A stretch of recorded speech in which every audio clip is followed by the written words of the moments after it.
Now, I did have an opportunity to speak to the owner of this business behind me, and we talked about what's next. Mark and Katie, the car was coming from this direction when it slammed into this tree and then ignited in flames. We just arrived on the scene within minutes ago, and it's a very active scene. I'll actually step out of the way so you guys can see what's going on. Putting down evidence markers, we can confirm that there is a male in his 20s, and he was found dead with a gunshot wound to the head. Before the players take the field, they take one of these, a high-tech helmet. Today I spoke with both the head coach and players about the latest technology. But I didn't know how simple it was to become a bone marrow donor. I'll actually show you right now. All you have to do is swab your mouth.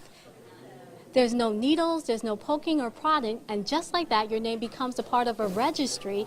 A large number of people in Clark County lost power after the storm swept through the area, causing a significant amount of damage.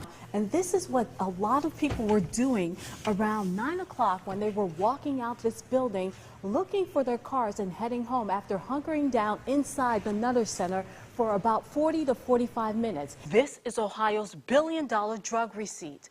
Law enforcement, jails, jobs and family services, health care, $650 million of taxpayers' money. For 65 years, a family went without knowing what happened to their son, brother, uncle, and cousin. It wasn't until recently, through DNA, his remains have been identified and returned to U.S. soil. I'm not sure if you guys can actually see, but over by College Avenue and High, that's where one of the suspects was allegedly shot. Nearly 24 hours ago, Santos Reyes hopped this fence and took off running. First of its kind for the Tri-County Jail. The house right behind me was caught on fire not once but twice this weekend. And what makes it even more suspicious is the house across the street was also caught on fire. And that's why Dayton Fire Department believe they have an arsonist. I spent 2 hours with firefighters, and in that time there were more calls for medical help and overdoses than actual fires. This is just truly horrendous and unprecedented. The first person an opioid overdose victim is likely to see after being revived is a firefighter. Senior paramedic David Gerstner says there's no letting up on this growing trend. In the month of January, we used more Narcan, treated more patients for opiate overdose than in any month in our history. Go ahead. Assign me to the overdose. Lieutenant Matthew Quick says responding to overdose calls is now the norm. Tuesday night, Dayton Fire Department responded to 15 overdose calls. I rode along for a few. If they've taken a strong concentration of the drug, then we may not have enough to give them. I mean, we only have a certain amount in our bags. As overdoses skyrocket, local fire departments administer Narcan more and more. Some of these people we see over and over and over again. The same person will overdose and will save their life, and we'll offer them the opportunity to receive treatment to try to get off the drugs. And they'll go, nope, nope, don't want to do that. During our second call, a friend telling us the woman overdosed 5 days ago. After being revived, she declined to go to a hospital. Try to persuade them otherwise. They can make a legal decision, they're right, sound in mind, so we can't force them to go. 1 out of every 7 calls from 911 is actually drug-related. Charlisa Gordon, 2 News, working for you. 19-year-old Shania DeLauder is being held at the Clark County Jail. Her son, Liam Spencer, died on October 6. DeLauder and the child's father were both arrested and charged the same day. She was released a week later pending the outcome of the autopsy. Tonight, she's back behind bars once again. And I didn't do what I should have done.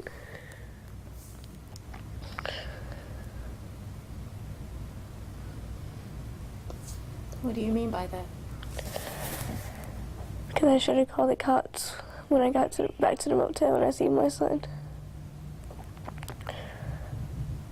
What did you see? I saw bruises on my son when I got back. A tearful Shania DeLauder told us she regrets not getting help for her son sooner. I woke Brian up and I did see for my son, and Brian went and called the sheriff's office because they was like across the street from us. But when asked what happened to baby Liam, DeLauder says she doesn't know. I wasn't there. I questioned Liam's father, but he won't open up. He won't say what he done, what happened. He said he didn't do nothing. She says the past 4 months have been hard. Burying her son was the worst day of her life. I want to apologize to my family.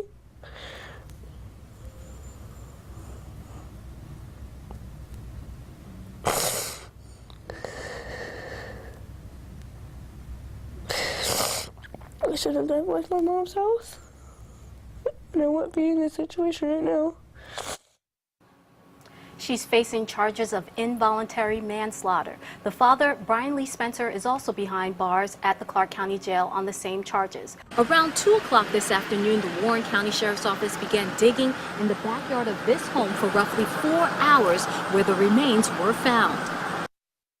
Shock and awe. I mean, this neighborhood here is just, I mean, this is the crown jewel of Carlisle. Many people would say this is really the place to be. Jeff Oakes was the first of many neighbors to come to this home on Eagle Ridge Drive to find a large police presence outside. Nothing like, 5 cop cars with a crime scene is going to ever happen over here, but here it is. So it's just, everybody was shocked, had any idea what was going on. And when the shovels came out, boy, that was when, you start to speculate what's going on. Around 2 p.m., the Warren County Sheriff's Office was called to the home after skeletal remains were found near a wooded area in the backyard.